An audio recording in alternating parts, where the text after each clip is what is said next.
অনেকদিন ধরেই তো আপনারা সকলেই সোনার জলসা ঘরের মঞ্চে জ্যাঠামশাই শ্রীহানের অনেক জ্যাঠামো আপনারা দেখেছেন। তা আর নতুন করে বলার কিছু নেই। তবে রিহার্সাল রুমে ওর কি কি জ্যাঠামো আপনারা জানেন? দেখতে চান? সব তথ্য নিয়ে এসেছে।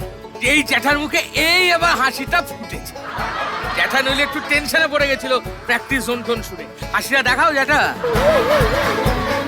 তোমার এই 1 2 3 4 5 এই 5টা দাঁত দেখলেই আমার মনটা খুব খুশি হয়ে যায়, পুরো মুখটা, তাই না? আপনাদের দেখাই। मैं अगर कहूँ तुम साहसी कायनात में। থামো থামো, যখনই তোমরা রিহার্সাল করবে তখনই নিজেকে তার মধ্যে সম্পূর্ণভাবে নিমজ্জিত করে দেবে। ধন্যবাদ।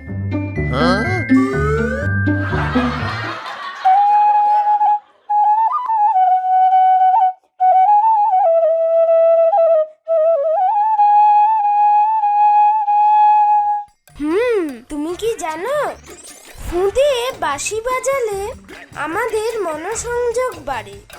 है क्या बोला? আচ্ছা জ্যাঠামশাই, আপনি কি ছোট থেকেই এরকম, নাকি জ্যাঠামোর কোনো স্পেশাল কোর্স করেছেন আপনি? না না, কোনো কোর্সও করিনি, কোনো স্পেশাল ট্রেনিংও করিনি। তাহলে? ছোটবেলায় বাবা মার কাছ থেকে এগুলো শিখেছি, তখন থেকেই একটু জ্যাঠামি করা শুরু করি। আর আমি তো এটা বুঝতে পেরেছিলাম যে অন্যদের পরোপকার করলে নিজেরই ভালো হবে, তো অন্যদের একটু পরোপকার করি আর কি।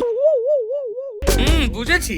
তোমার পরোপকার করার নমুনা আমরা বুঝে গেছি। তুমি তো পরোপকার করো না, তুমি পরোপোকা করে দাও। দেখুন সোনার জলসা ঘর প্রতি সোম থেকে শুক্র রাত 9টায় জি বাংলা সোনারে।